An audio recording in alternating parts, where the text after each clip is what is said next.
Hey there, this is the Beard Out Podcast where we talk about two of the greatest things in the world, beer and Weird Al. And we're coming at you completely pre-recorded from a split-level cave 20 miles below the surface of the earth. And we are proud to be a member of the OddPods Media Network. So, let's just get on with this stupid show. I'm Richie, aka Midnight Agent Raw. I'm Devin, aka Special Delivery Dev. We're the Super Media Bros podcast. And each week, we give a comedically informative take on movies, Music, television, pro wrestling, and much more. Check us out at supermediabrospodcast.com, Apple Podcasts, Spotify, or anywhere else that you can listen to podcasts. Shades on. We're off. Well, hey, how are you doing? Have a seat. Have a drink. Boy, I can glad to see you.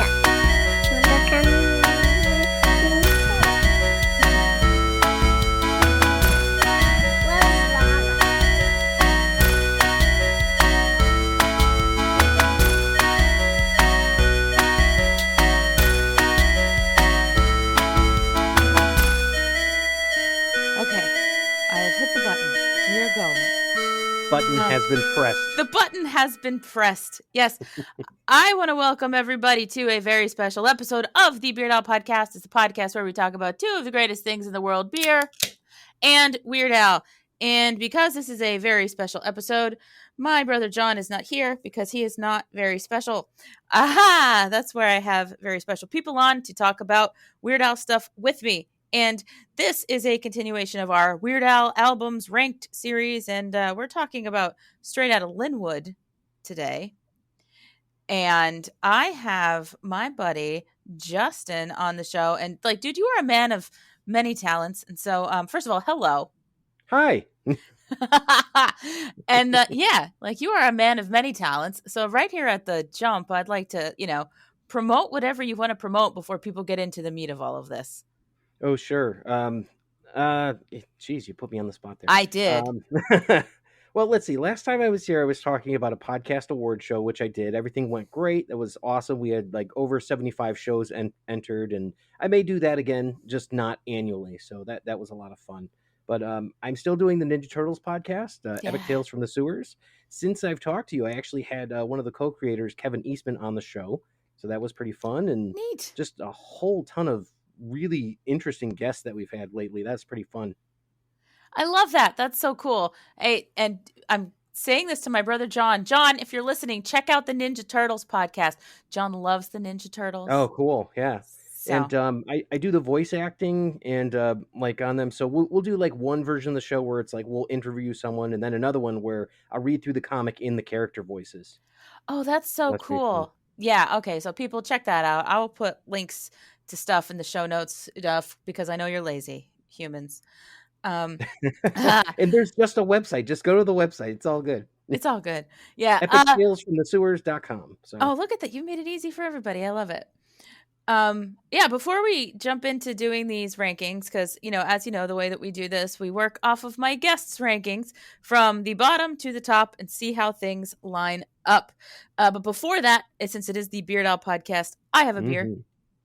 And I'm very quickly going to talk about the beer that I have here.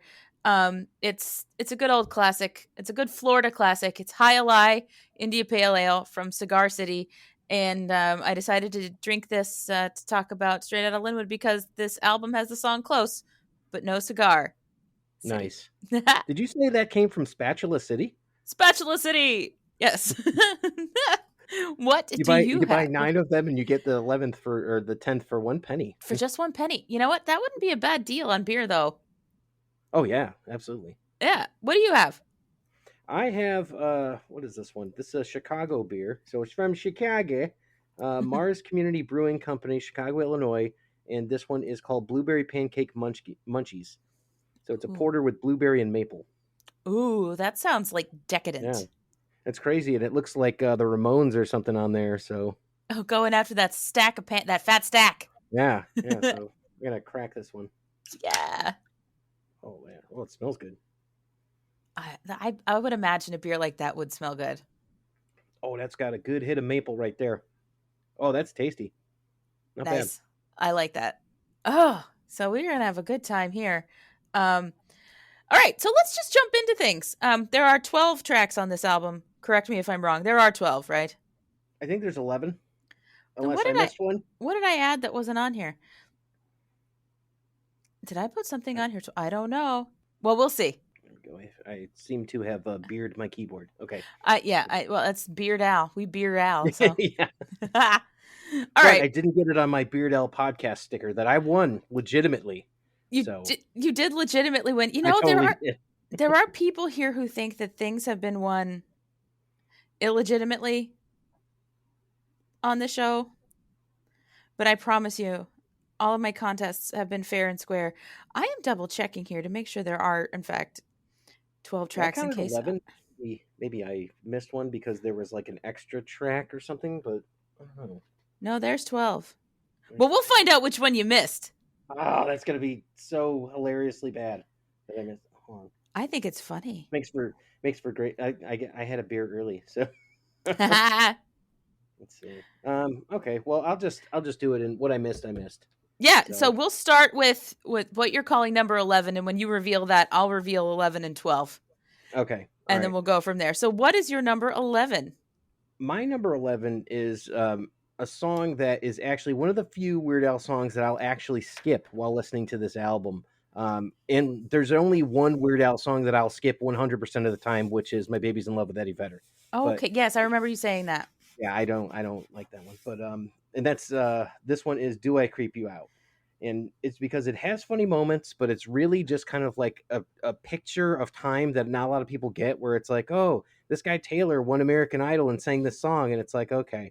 But really, when I listen to this in the car with my daughter, she's just like, I don't like the whole sniff pit stains on your blouse stuff. I'm like, okay, so we just skip it. So that would be my 11th and possibly my 12th if it was the 12th. Okay, that's funny. That's funny. Okay. Actually, I'm not going to reveal my 11 and 12. What I'm going to do is tell you where I have "Do I Creep You Out." So that's how we're going to do this. Yes, I have "Do I Creep You Out" at number 9. So it's not near the top for me, but it does rank above some tracks on this album for one thing and one thing only.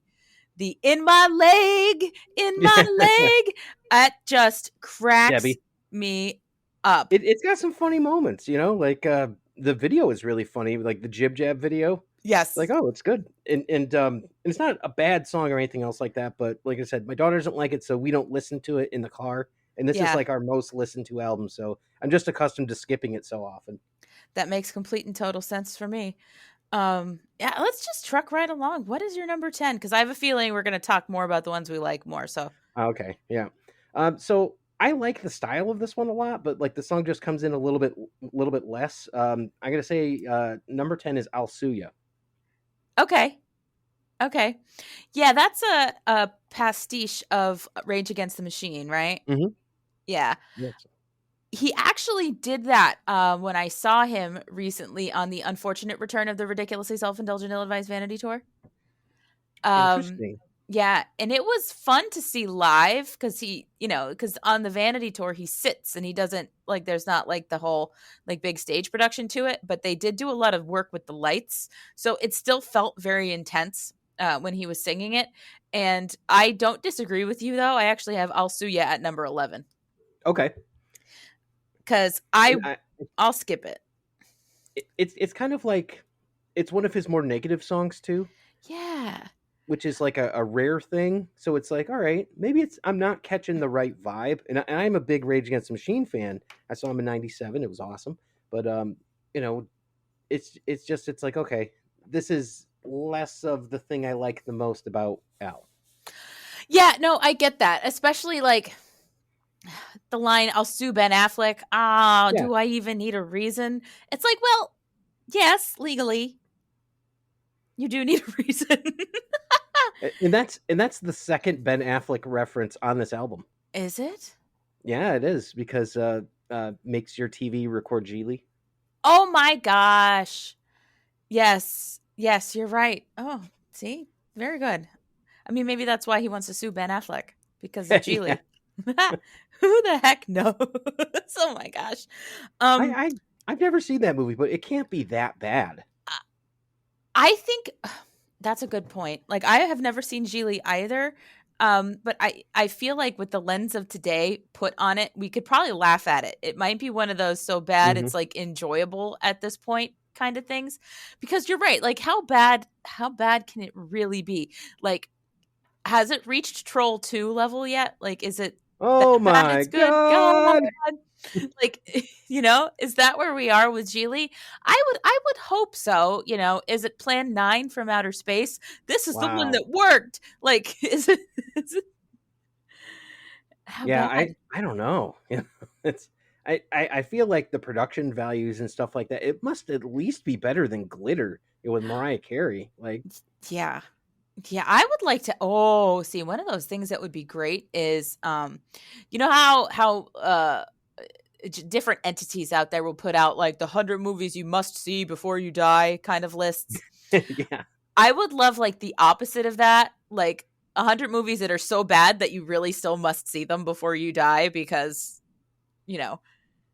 I've been looking for one called The Apple, which is a musical. I don't know if you're aware of this, but No. it's about like the 1970s or early 80s music industry, and it was supposed to be like Grease, but it was just insane. And I've been looking for this like to try to find it. I'm like, I need to watch The Apple. Oh, yeah, well, I feel like I need to if it's that Yeah, bad. it's a bad good movie or a good bad movie. So A good bad movie. I like good bad movies. All right. Number 9. all right, number 9. I'm gonna go with this. May shock a couple people, but I'm going with Canadian Idiot. Okay. So I was just thinking about all the songs that I enjoy and the songs that make me laugh the most, and I'm like, this one's got some good quotable moments on it, but there's others that I like a lot better on this album. I am right with you there because I actually have Canadian Idiot at number 8. Okay. So it's not high up for me either for a lot of the same reasons as you. One of them also being is, and I don't hate this, but this is just something that kind of inherently happens sometimes with the type of music that Weird Al does, especially when they're parodies. Like, if you don't really care for the source material, then that kind of like sometimes will kind of sway you against, the parody because you're like, oh, I just don't like that. And I mean, sometimes it doesn't do that. Like, I was never a huge Backstreet Boys person, but I love eBay, Yeah, but I do too. it's great. But like Green Day, I just never got into, and it's just like not my thing. And so Canadian Idiot, like, yes, I appreciate it for what it is and what it does. And it does have a lot of good lines in it, but it's Canadian jokes. I liked Pretty Fly for a Rabbi better, and I feel like that was a kind of like a similar vibe and all that. It's like, and I was way more into The Offspring. And I don't like Green Day as much as the next guy, but it's like, all right, I mean, it's The Offspring. Come on, Yeah, I can see that. Granted, if he was going to do one of those two songs live today, he would probably do Canadian Idiot because, oh, definitely, because it's a little more socially acceptable to make fun of a country, I guess, than it is to make fun of a religion. Well, yeah. I mean, it's. I wonder if he can even do like Talk Soup now. Like. Oh no, and Jerry Springer even. Like, there's so many songs that like we Yeah. get because I hate this phrase because it feels so trite, but it's true. It's trite and true. It's a product of its time. Mhm. And so many of these things are. And Weird Al has always been incredibly nuanced with his music, but I feel like he's getting more so as his career has progressed, because there really isn't a lot of this, what I'm gonna lovingly call low-hanging fruit on things like Alpocalypse and Mandatory Fun. Oh, definitely, yeah. So, And musically, like Mandatory Fun, like musically is probably like the best produced musically album that he made. And I remember hearing this thing, and I know we're talking about Lynwood, but Lynwood was like the game changer for me. But then, like, I hear this, I'm like, oh my God, even this like quote unquote throwaway song, I'm like, musically, it's amazing. Like, with My Own Eyes, like musically, this is great. yeah, My Own Eyes like screams Foo Fighters louder than the Foo Fighters scream Foo Fighters. Like, it's absolutely brilliant for what it is and like what it's supposed to do. That's one of those things I really enjoy about listening to your podcast is that I never connected the dots on some of these things. Like I was listening to your last episode about Dare to Be Stupid and talking about was it Slime Creatures from Outer Space as a Thomas Dolby pastiche, and I was like, I never thought of that. Like that is so cool. Yeah, Those well, little thank nuggets. you. Those little, I love the little nuggets, and that's why I love people. I love having guests on too because people bring nuggets to me that I wouldn't have thought of either. You're the curator of the nuggets. I am the curator of the nuggets. I love that. I'm going to put that on a business card. What is your number 8? My number 8 is Confessions Part 3. All right. Yeah, the parody of the Ursher song. Now, I like this because one of the funniest parts is when he goes around saying stuff like, there's been times where I've peed in your sink. It cracks me up. Like sometimes in private, I like to dress up like Shirley Temple and spank myself with a hockey stick. Hockey stick. Yeah. Yeah. It's so weird. And if you think about Confessions Part 3, like in the arc of the Usher confessions thing, I mean, I like to put that together in my mind as like a whole complete funny story. It's like, oh yeah, I did these like normal things, but also like I've done a bunch of this weird crap as well. Yes, those things were terrible, but like the things in Confessions Part 3 like might be equally as terrible, just like on a different scale. I definitely just wanted to clarify too. It's to me this is all steak. This is all steak dinner, and it's like you've got like, okay, maybe this part isn't as good as the centerpieces. So like the middle part, and anyone who's vegan, this is like extra firm tofu that's cooked the way you like it. So there we're being inclusive. So but I like everything. I like everything on here, and I even like my number 11, and eventually I'll find out my number 12 song. But But number 1 is number 1. That's that center cut bit that's just extra juicy when you bite into it, and you're like, you know what? Yes, I could have that every day. So. Oh, for sure. And I mean, what I usually say when I do these kind of episodes is we're not saying any of this is bad. We're saying we just favor some more than others. Yeah, precisely. Yeah. So, okay. Where does that land for you? 6. Okay. Yeah. Mostly because of the absurdity of a lot of the things that he talks about. I guess I really like the absurd, and I just feel like, like you were saying, like the hockey stick, and I'm so sorry, Debbie. I mean, Bridget. It's like it's just funny to me. It's because it's so off the wall absurd. And I like to imagine that Usher was the one like peeing in the sink. That's great. I think that's funny. Do you think it's the Usher from She's All That? That Laney Boggs is looking real good. Oh my god. I don't know. That's amazing. Yeah. Where are we? We are on your number 7. Number 7. So I actually like this one a lot, and it's one that I don't know if is as well received as others, but my number 7 is Virus Alert. Okay. So, and that may be one that's lower on other people's, but you talk about like the silliness and all that. I really like the sort of like harmonizing to it. I think it's like musically a really good sounding song. It is. And Virus Alert is a style parody of a band called Sparks, which was hugely influential on Weird Al.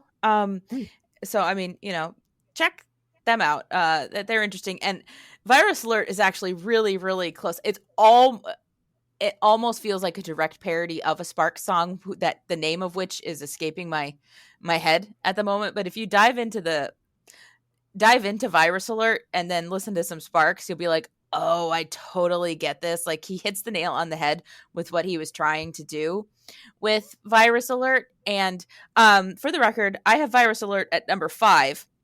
Which is funny because the past couple of times it's like what you had at 8, I had at 6. What you have at 7, I have at 5. I've got some things like just 2 higher than you. But what I like about Virus Alert is it's saying, delete this immediately before someone gets hurt, and like it goes through all this stuff, and then it's forward this message onto everybody, and it's like the joke just kind of like spins in on itself because that's how you get viruses, by forwarding it to everybody, but it's under the guise of warning people about a virus. And I just think that's very clever. Have you ever sent anybody an email with the subject line "sneaky cheese"? I have not. I absolutely have. Absolutely. And I feel like I missed out on a thing, but Yeah.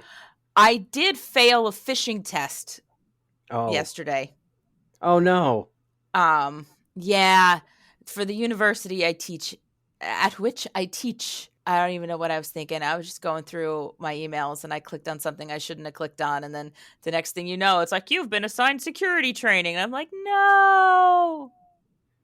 There's phishing and smishing and spear phishing and social engineering. There's so many things. Oh my God, there's so much. And the company I work for in my day job, one of the things we do is like sell stuff that protects people from like those kinds of things. And like, oh God, there was one, I'm never going to remember it, but it was similar, typo squatting. Never heard of that. Yeah, typo squatting. It's when somebody purchases a domain name that's like a typo away from yours in an effort to steal traffic from you and like smudge your reputation. Oh, okay. So they'll squat on a domain that's a typo of your domain and use it for nefarious purposes. Oh wow. Yeah, that's I hope that doesn't happen to me. No, you don't want to be typo squatted. No. Or do I? No, ain't nobody want no typo squatting. No typo squatting up in here. There's one line that is my favorite in Virus Alert. And obviously we were talking about make your TV record Geely and all that, but every single time this comes on in the car with my kids, it says it'll make your iPod only play Jethro Tull, which I'm okay with because I love Jethro Tull. So Yeah, it's already on my iPod. It's all good. I wouldn't have a problem with. I wouldn't have a problem if it made my iPod play Jethro Tull, but not only Jethro Tull. Yeah, you'd have to get a different iPod, a non-Jethro Tull iPod. So Yeah. I mean, hey, it thick as a brick is a bop, man. Thick Absolutely. as a brick is a bop. And I have actually done Aqualung at karaoke more than once. How about Locomotive Breath? I haven't done that one yet. Full disclosure, I think the only reason I can even do Aqualung at karaoke was because of Rock Band. Yep, that makes sense. Yeah. They also had Hymn 43, which is a crazy one. That's a good one. Yeah. Oh, Jethro Tull. Jethro Tull is solid. But I feel like they get pooped on a lot because they won the first metal artist Grammy, which they shouldn't have, but that's not their fault. No, it's well, I mean, they also had a long-standing feud with Led Zeppelin, which does not put them in the favor of most people. So, Yeah. there's that. There is that. But I mean, the Grammy thing isn't their fault. Everyone. Yeah. No, it's not. So, but yeah, they're actually still touring too. So, you could still check out Ian Anderson, but now he has another singer to help with some of the heavy lifting. Oh, interesting. He still plays the flute though. Oh yeah, absolutely. He's still playing the flute. He Okay. rescues cats too. Like I think he does like similar to Ronnie James Dio what he did. But yeah, he has like a cat sanctuary in his. This is taking a weird turn. I'm sorry, but yeah, No. he rescues like feral jungle cats and things like that, and has them in his backyard in England. That's insane. I mean, so he plays the flute. He rescues feral jungle cats. Yep. And he may actually be a leprechaun. And he may actually be a leprechaun. Yep. Huh. There's just way too much going on here for me to like fully process. You got to unpack it. Yeah, I really truly do have to unpack all of this. That's nuts. That's wild. Where are we? We are on your number 6. What's your number 6? We are basically halfway through this album. All right. I'm dying to know which one you missed. I'm keeping track here. I gotta facepalm myself. So number 6, I like Weasel Stomping Day. And, okay. It's got that really cool robot chicken video to it as well, and put your Viking helmet on. It's really fun. Weasel Stomping Day is a bop. It's solid. I love it, and I had to laugh because guess where I have Weasel Stomping Day? Ringtone. No. Consider Oh, our pattern. on your list. Okay. I was like, Consider our pattern. It's gonna be number 4. It is. I do Nice. have Weasel Stomping Day at number 4. Okay. That's Sorry, really it took me a funny. second there. It's a Yeah. 7% beer. Sorry. No, there's nothing wrong. No, mine's 7.5. Don't worry. And I had a delightful sangria with dinner today. Ooh. Yeah, went to a nice little restaurant and I got. Okay, I'm going to sidebar here for a second because I need to feel like I'm not totally insane with this. I got the it was a blackened shrimp at strawberry salad, and so had like your nice mixed greens with like the arugula and all that stuff, and then it had shrimp and strawberries and goat cheese and walnuts and like a nice balsamic on it. It was delicious, and the salad came out in a bowl that was, I'm gesturing with my hands, but just so you can see, it was a big bowl. Okay, there were 6 shrimp in it. That seems not like a lot of shrimp. Were they big like prawns or something, or No, they weren't prawns. They were just they weren't your little like tiny itty bitty baby, like, because Florida here, we're like close to the ocean, so like we get decent sized shrimp, but Yeah. they weren't. I've eaten bigger shrimp, is what I'm saying, and there were only 6 of them, and this salad cost $18. Wow. And there were 6 shrimp on it. It was delicious, but I feel like not enough shrimp, right? Yeah. No, I'm with you on that. Okay. I needed validation for my because I feel like I didn't get enough shrimp. But yes, Some good old fashioned adulting right there. But yeah, no, I totally agree. There should be more shrimp. there should be more shrimp. Even if they like cut the shrimp, like if you had like larger shrimp and you cut them into like chunks, I could see that working. I could see that working. Oh my gosh, I mean, they were good. They were like blackened and like you could see the fire going in the kitchen, and it was amazing because everything was blackened at this place. And man, I was just like, I just wanted more shrimp. But Weasel Stomping Day. Back to the topic at hand here. I gotta go for some blackened weasels. Blackened weasel. I digest. Yeah. I saw Al do Weasel Stomping Day on the Strings Attached tour with the full orchestra. That must have been amazing. It was ridiculous. I was in the front row and it like melted my face off because he has his little background singers doing the little pretty stuff that they do in the song. You got the full orchestra doing it, and he's just doing Weasel Stomping Day, and I'm like, this had to happen. Like, this is one of those things that absolutely like had to happen. And I love the commentary that Weasel Stomping Day brings to the table. Mm-hmm. It's tradition that makes it okay.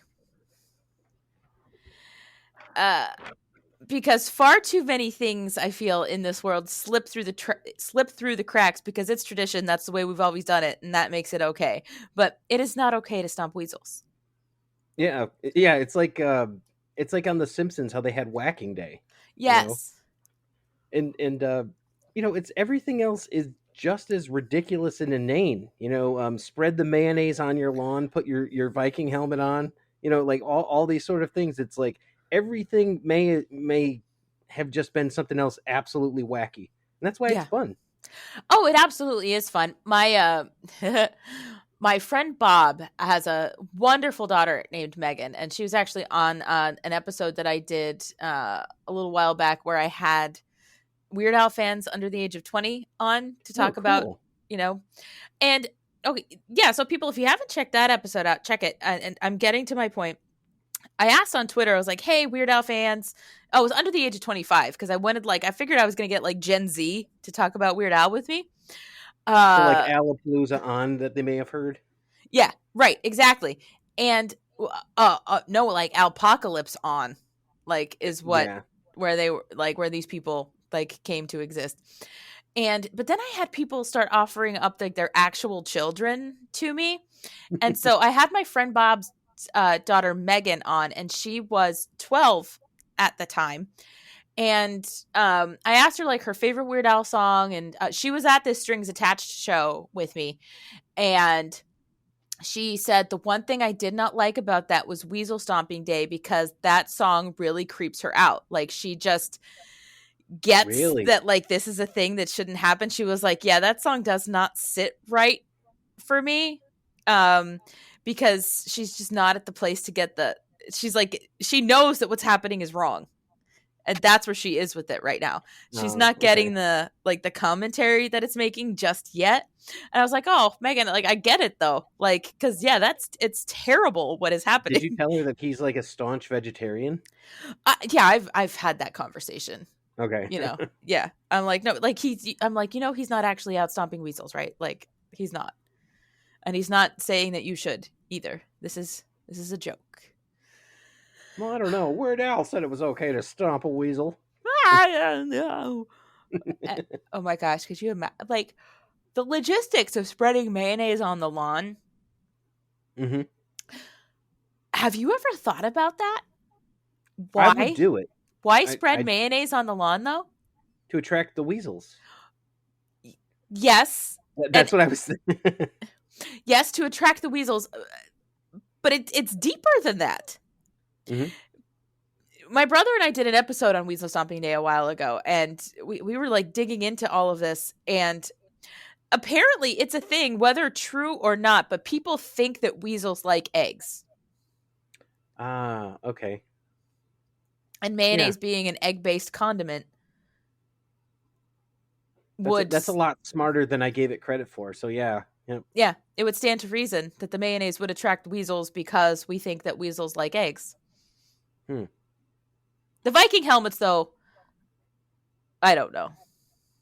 Yeah, I mean, so that one's a bit more relevant than the Viking helmet at the very least. So it's like, that's just something that's just crazy. Like, why would you wear a Viking helmet?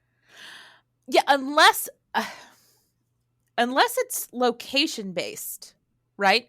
Like, maybe this is one of those things that happens somewhere in, like, St. Olaf. St. Olaf, right? Yeah. Exactly. Because this sounds like the kind of thing that would happen in St. Olaf, based on Rose, the lore of Rosen Island. So, oh my God, what a hoot! Oh, did you finish that porter? It's really good. Yeah, those things go down easy. But you have another one, I see. Yeah, if you don't mind, it's 3 Floyd Zombie Dust Undead Pale Ale. Oh, Zombie Dust is fabulous. And the cool thing is I've met the artist, Tim Seeley. So created with our marvelous friends in the comic industry, art by Tim Seeley. Tim Seeley actually did some art that's hanging way up above me. I can't reach it up there, but it's pretty cool. Oh, that is cool. While you're cracking that open, I want to say thank you for wearing a Hawaiian shirt for me today. I like that. It's good. Oh, good. This one's like awesome, but I'm gonna find that one again. Yeah. It's like drinking a Guinness with maple, Yeah, and you said it was like maple blueberry. This is Blueberry Pancake Munchies porter with blueberry and maple. Now, if there's blueberries in there, I did not find blueberries whatsoever, but I will give you maple all day on this guy. Okay. So maple pancake, absolutely. Cool. Very cool. Will you crack your second beer? Yeah. Let's see. Because Zombie Dust is an IPA, right? Yes. Looking to see what the alcohol. It is 6.5% by volume. Oh, not bad at all. You're chugging right along. What is your number 5? My number 5 is I love the video. I love the song. Close but no cigar. I see where you're at with this. Close but no cigar, huh? Okay, It's a pastiche of cake. Yeah, you know what? That makes total sense because I was a huge Cake fan. I think I Never There was like one of my karaoke jams. Nice. Yeah. I have Close but no cigar at number 2, so I'm breaking our pattern. Wow. Yeah. I think part of it is because my brother John is a huge Cake fan, and cool. So I listened to Close but no cigar a lot because of him, and it really grew on me like that. But I also just really like Close but no cigar. Lyrically, it flows. It does. This is one of those things that I like that Weird Al does when the song has a thesis, but he breaks it up into chapters. Mm-hmm. You know, so you've got your 3 separate women Yes. in this. And I can't even tell you how many times I have had the line, she was so pretty, she made Charlize Theron look like a big fat slobbering pig. Just stuck in my head for no reason. Yeah, I was obsessed with she wore a ribbon on her left Manolo, and I was like, okay, not the right one, but just like at random. Yeah. And I had to learn what a Manolo was. That's what I was going to say. I had a Yeah. conversation with John not too long ago. I was like, on her left Manolo? Like, what is this? I'm not fancy enough to know these shoes. They're the shoes. Right? Oh, yeah. It's the shoes. Yeah, it's definitely a shoe. And it's one of those things about Al that I had to like look up, and I'm like, oh, okay. I didn't get that at first, but now it makes more sense. She's a classy lady, and she's a supermodel, astrophysicist. Yeah. Right. I have a thing with this song too. Did you watch Seinfeld? Of course. Okay, good. I feel like the narrator of this song is very Jerry Seinfeld because he always finds the smallest reason to end a relationship. She had man hands. She had man hands. That man hands episode absolutely slays me every single time. Whatever guy they got to put the silky like shirt on to like crack the lobster open, it's so funny. But yeah, I love it. If I shave my beard, right, then I look like George Costanza. I remember a couple years ago I was on a dating website, and someone sent me a message. I'm like, oh, a message. Let me look, and it said George, and I typed back Costanza, and she goes, haha, yes, LOL, and I was like, all right. All right. Take it where you can. Like, when I was in college, I bought a pair of Nike Cortez sneakers because of George Costanza. They help you jump higher? No, I have not. They did not increase my vertical leap. Okay. No, I've been a little mini Seinfeld rewatch right now. So nice. Yeah, because the one episode where George had to pick Jerry up from the airport was because George lost a bet to Jerry, and Jerry was like, well, if you pick me up at the airport, you don't have to pay me. And the bet was that George thought he could jump up and touch the awning outside the building because he's always talking about his vertical leap. Yeah. I like it too because you start realizing that with Seinfeld, you're not supposed to root for the main character, that they're like terrible people.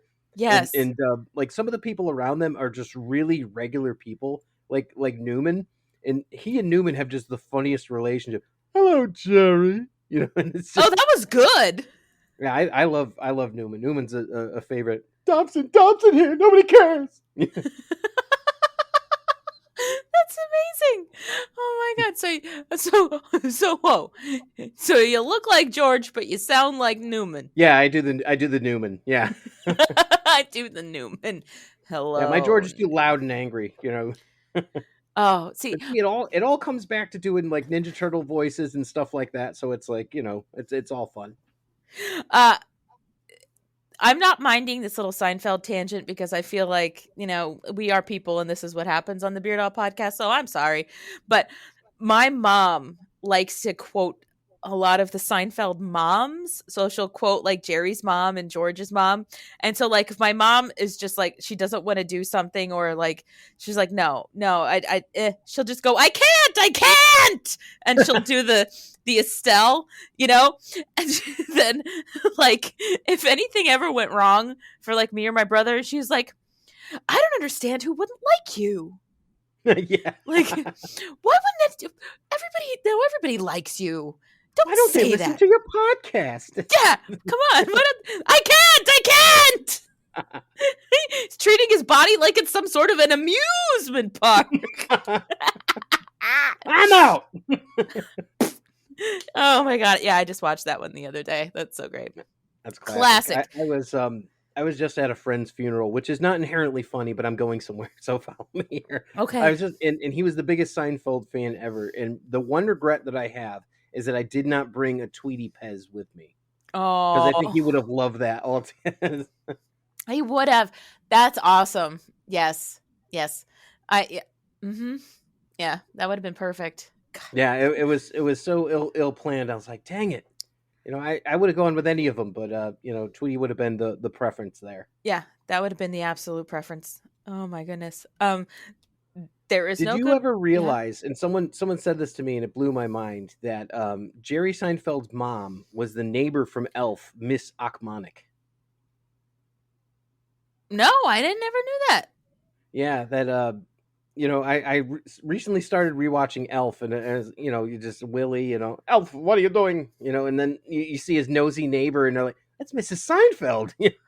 Oh my God. Yeah, it kind of shook my whole worldview. When you see people in things that you're not used to seeing them in, it really does shake your worldview for sure. Oh God, because I have just started for the first time for me watching The Orville. Oh, I love it. Yeah. Yeah, and so I was watching it with Russ here, and I said, oh gosh, because it was just like the second. It was the second episode. It was the second episode, and Holland Taylor. And when I say it like this, you'll know exactly where I'm going. Holland Taylor was on as she was playing like somebody on a video screen, like playing a mom, and she was waving. And Jeffrey Tambor was there, so they were, so they're there, and I was like, oh, that's Holland. What's her face? Who's with the lady from Horror Story? No kidding. Yeah, and like I said. Oh, no, I didn't even say Horror Story. I said, that's Holland What's-Her-Face, who's with the lady from that spooky show. Oh, that spooky show. That was the sentence, I think, that came out of my mouth. And Russ was like, yeah, Sarah Paulson. I'm like, oh, there you go. Yeah. And, like, I love that, like, we all have these cultural, like, touch points that, like, don't fully make sense. But I saw Holland Taylor in a thing that I wasn't used to seeing her in, but then Russ was like, oh no, see, I know Sarah Paulson from Studio 60 on the Sunset Strip. So if you had said, okay. So I'm like, oh, so we know different people from different things. So it's seeing people in shows that they're not supposed to be in is weird. And The Orville is so good. It's like better than it's like the best Star Trek too. I'm getting that for sure. Yeah. I'm really liking what I've seen. Yet? No, I yeah, I just watched the third episode, the one about a girl where they have I don't know everybody's names yet, but the single sex species guy, he had the baby. Mortis, yeah. Yes, he had the baby with his partner, and it was born female, and that whole thing. And I was like, they handled that like really, really well. I was like, whoa, so interesting. And then they find a time capsule as it goes on further, and it is hilarious. Oh, well, I'm excited. I'm hoping that maybe I can watch more of it this evening. But oh, cool. We shall see. What is your number 4? My number 4 is Trapped at the Drive-Thru. Okay. Yeah, I like this one. It's the only one that has, as far as I know, like a break that has the Led Zeppelin piece on it. It's the only song I've ever heard of his that has something like that wasn't a polka. Yeah. I have Trapped in the Drive-Thru at number 7. I like what Weird Al did with this. But unfortunately for me, as a person in present day, this gets the R. Kelly downgrade. Because of R. Kelly, not because of the song, or yeah, it gets the R. Kelly downgrade. I totally get that. Yeah. But yeah, I think like turning something super mundane into something incredibly epic like this is a fantastical feat. Mm-hmm. And I love it. And it's so relatable. Really kind of burnt tonight. Eugene. I like the way he says Eugene. Absolutely. No, that ain't Paul. Tell me about this, Paul. Would you tell me about this, Paul? I mean, it's good. And that's his band playing the Black Dog Led Zeppelin bit in it, too. Oh, that's great. Which is neat. Yeah. Because they got permission to do it. But, like, so that's not Led Zeppelin. That's Al's people doing Led Zeppelin, which I think is a whole other notch. That's so funny too, because doesn't he do a Robert Plant interview where he says like hold hands or something like that in his show, or he used to at least? Yeah. Oh, yeah. It was one of those Al TV interviews, right? Yes. Yeah. Yeah. I need to like because they're all on YouTube, but I need to just find all of them put together at once so I can just sit and watch a bunch of these bogus interviews. Because different people remember different things from different ones, and like I know I've seen them all and I know which ones he's done, but the little nuances from all of them, I'm like, I think so. I need to sit and watch them.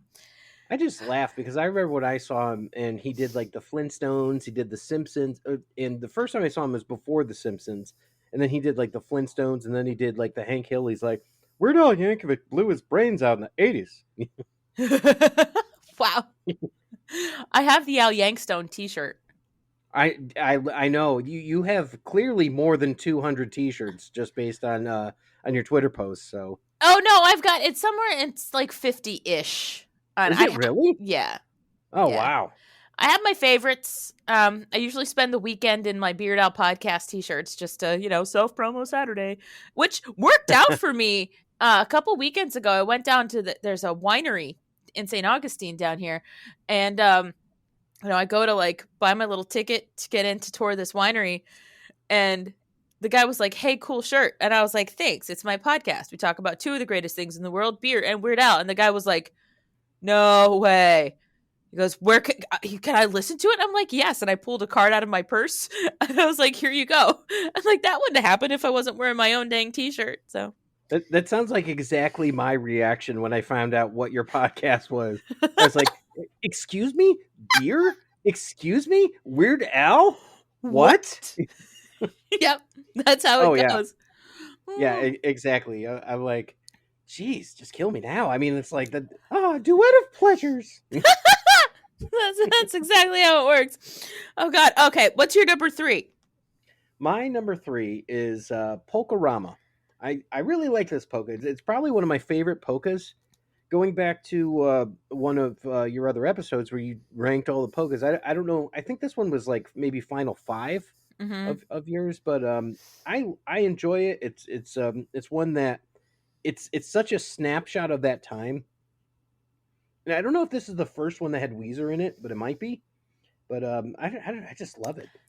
So if you listen to our episode about alternative polka last week, we mentioned that the alternative polka was supposed to have Buddy Holly in it, but Weezer, like Rivers Cuomo, kind of recanted after it had been completed and it got cut out. But that's why Weezer still thanked in the liner notes. So this is the first polka that actually has Weezer in it, not the first one that was supposed to have Weezer in it.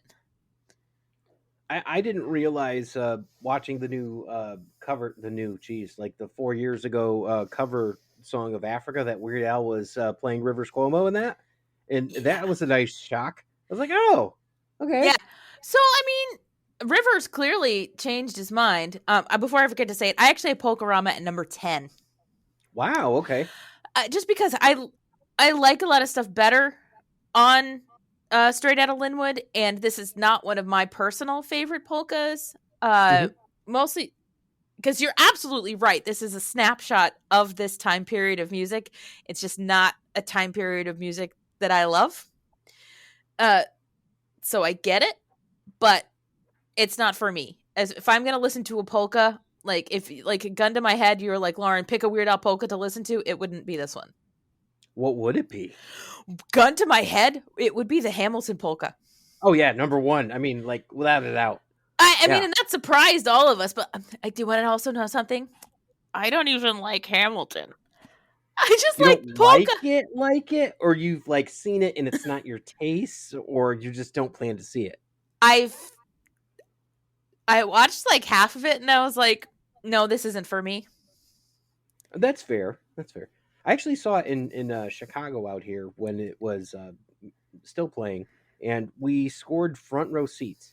Wow. So I've sat front row twice in my life.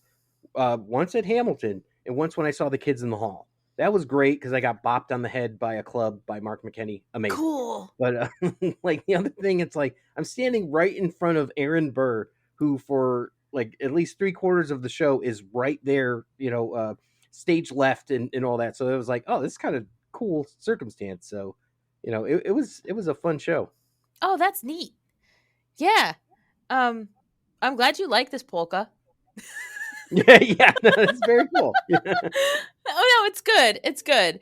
I mean, I saw this polka on tour twice because I saw this tour twice, so I saw him do it twice, and it's great. It's just not my favorite. I love when he does polkas live. Oh, me It's too. it's one of those things like just the energy that he brings to those songs. I like so many bands because of Weird Al. Like I'm a Mhm. huge Metallica fan because of Weird Al. Like all of these things happened because like I happen to hear him say, "Oh, Rock Me Amadeus." Oh, I know what that is now. It's like all of those sort of things, and I would just have to thank him so much for like exposing me to those. Like, oh wow, this is Peter Gabriel. Thank you, Al. Yeah, Right? Right? No, Weird Al definitely opens the door to a lot of things that um I wouldn't have even thought to listen to or like wouldn't have had a touch point for hmm without him. Absolutely. Um all right, we're down to the top 2. I think I know the one that you missed. Oh, okay, all right. But Well, I'll give you my number 2, and then my number 1 is going to be absolutely no surprise. uh-huh. So, my number 2 is Pancreas. So Okay. now, which one did I miss? Don't download this song. Oh, okay. All right, I did.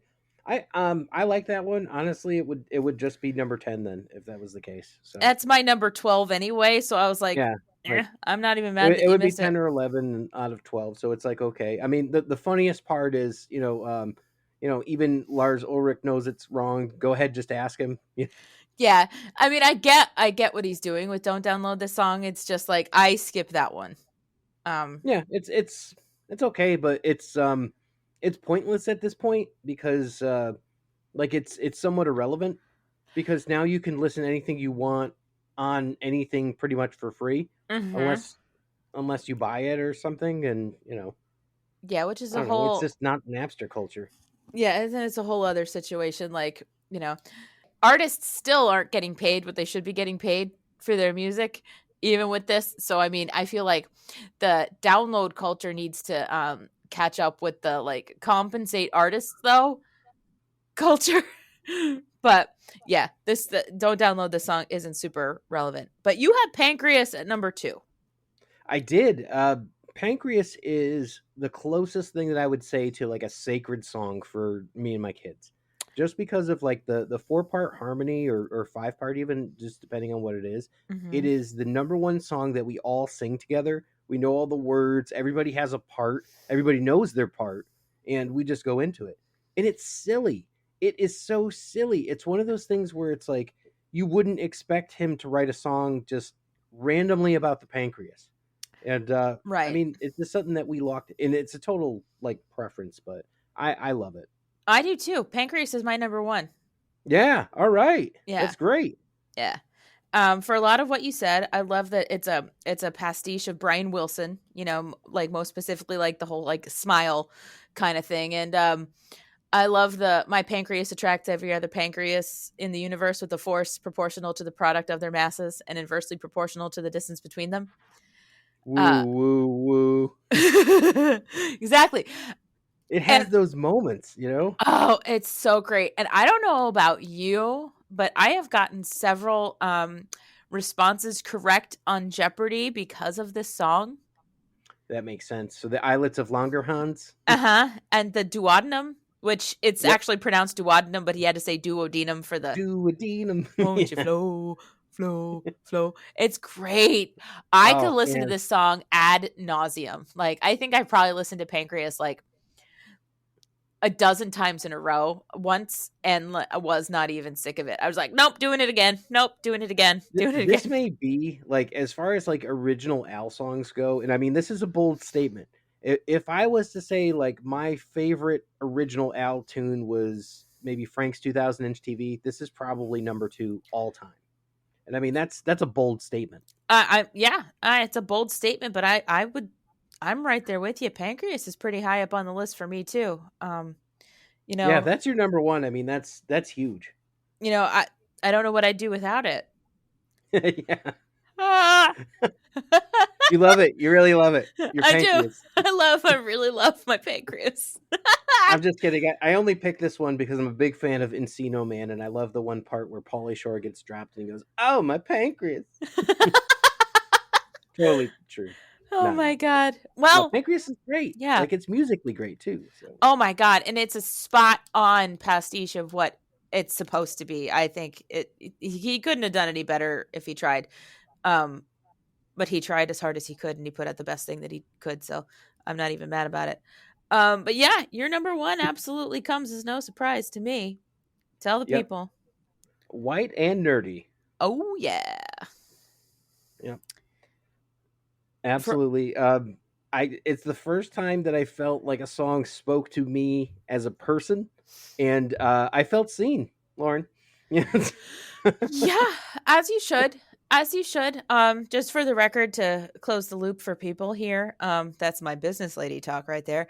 I have White and Nerdy at number 3, so it is very high up on this record from me as well. Yeah, it's great, and this is one of those things that gives me way more street cred than I should have. This song was more successful than the original song, isn't that accurate? That is. Like, wasn't this Al's like big breakthrough song where it's Yeah. like Amish Paradise was like, all right, you're pretty good and all that, and then it's Running with Scissors and all that, and then you come out with this and it's like you are not only mainstream, now this is like the biggest song in the world. Yes, absolutely. Like, in my mind, okay, these are the turning points in Al's career. When My Bologna, becomes a thing in the Dr. Demento show. When Eat It becomes a thing on MTV. When Fat becomes a thing on MTV. Great video. When Smells Like Nirvana becomes a thing on MTV. Then Amish Paradise. Then White and Nerdy. Like, those are the, like, you could break Al's career into those nuggets too. Like, before My Bologna, and then you've got your Eat It to Fat era, and then you've got your Fat to, there was really kind of all you had in between there was like UHF in the movie, but then you have your post Nirvana, and then your post Amish Paradise, and then your post White and Nerdy. And now I feel like Weird Al is just the elder statesman of all that is good. Well, I mean, like, I would agree that I would disagree on one thing. I feel like Lasagna was also relevant at one point, but I don't know if it was as big as I'm thinking. But I just remember that being pretty big. Okay, I mean, it could be. Lasagna was on the same album as Fat. Yeah, even worse. Even worse. Yep. Yep. So you got fat from all the lasagna. Yeah, of course. But I love it. It's like, I love Running with Scissors, but you're absolutely right. There's nothing on there that is as mainstream hit as Straight Outta Lynwood. Right. And I mean, Al fans, don't at me with this, because I get that The Saga Begins is on Running with Scissors, and that is a huge thing for us. Okay. Oh, we love that song. We love that song, and it's very important, but it's not the mainstream thing that what I just mentioned was. Oh yeah. I mean, I don't think anyone would disagree that it's like, if you look at after everything that happened with this, are you going to look at it and be like, and then Poodle Hat came and changed everything? Well, no. Not for the better. It's like, I love Poodle Hat. Poodle Hat is like severely underrated. There's some good stuff on Poodle Hat, but there is. And, Hardware Store is amazing. Like, that's a great song. And like, for performance wise, does he play that on tour? No, he's never done that live. Wow, that would be just amazing to see him do. Yeah, I've seen him do Bob though. I man him regal, a German am I. Bob. Do we see God? Do 9 men interpret, 9 men I nod. It's so good. Does he play Genius in France? That's what I want to know. No, he doesn't. Yeah, I didn't. No, he doesn't. But no, he'll Party do at the Leper Colony. I saw him do Party at the Leper Colony, and Wow, he's ashamed of that song. That's a deep cut. He was like, yeah, so I'm not super proud of this, but here it is. I would enjoy that just for sake to say I actually saw him play Party at the Leper Colony. Yeah, he did it at on the first time I saw the ridiculously self-indulgent ill-advised vanity tour. He did it at the Atlantic City stop, I believe, and he was like, yeah, so I wrote this though. And I'm like, yeah, you did, you know? And it's great, you know, it's got that little like hand jive beat going to it. It's fabulous. Ding, ding, ding, ding, ding. Yeah, it's great. So we made it through Straight Outta Lynwood. That's awesome. We are straight out of Lynwood. Yeah, that was solid. That was a solid list. I'm very sorry that I missed one. I apparently didn't scroll down on my phone. And I was looking. Don't worry about it. I mean, It's 12 anyway. Don't download this song is like it's good for what it was, but it's one of those things where it's like you could just cover that over like some of the old stuff, like maybe like I'm Such a Groovy Guy, or like something like older where you wouldn't like, I don't know, some of the references in I'll Be Mellow When I'm Dead is like I don't know what that is because I wasn't in the 70s. You know, Right. It's like some of that stuff. Right. No, I get it. And I think the fact that you couldn't even name the song that you forgot when you looked at your list speaks to the fact that it's like not as memorable a Weird Al track as some of the others. Well, before we put our total pin in this, here at the end, again, remind people of the things that you do and the things that they should be clicking on in the show notes. Oh, I mean, there's so many things, but the only things that I can talk about. No, I'm just kidding. Ooh. Really, the Turtles podcast, the big one. I mean, I do so many podcasts. I guest on so many podcasts. I'm getting to the point where my gravestone's going to say professional podcast guest, which is cool by me, because I just enjoy doing it. But I do have a show called Geek Life HQ. It's kind of a comedy slash like movie review. We've been doing it for a good number of years. Recent guests we've had Bobcat Goldthwait and Dana Gould on. That was pretty fun. Neat. Let's see. Epic Tales from the Sewers is the big one. It's the Turtles podcast. We get a lot of good Turtles adjacent creators and artists and things on there to talk about just what do you like about Turtles, and then the other part I just go crazy with voices, and I go through and just do the entire comic, and when I do that, it's safe to listen to with your kids. We're not swearing, we're not doing anything else like that, so you can listen to a Turtles comic with your kids. That's awesome. I think that's so great. Yeah, so people check those things out. I feel like, there's something there for everyone. And Justin, thank you for being here today to talk and rank Straight Outta Lynwood with me. Yeah, it's a pleasure. It's a pleasure. Indeed. So, okay, everybody, this has been a very special episode of the Beard Owl Podcast. And for me and Justin and everybody that is involved with Beard Owl and our beers, because that's the thing. Thanks for listening, and we'll come at you again next time, people. Bye-bye. Bye.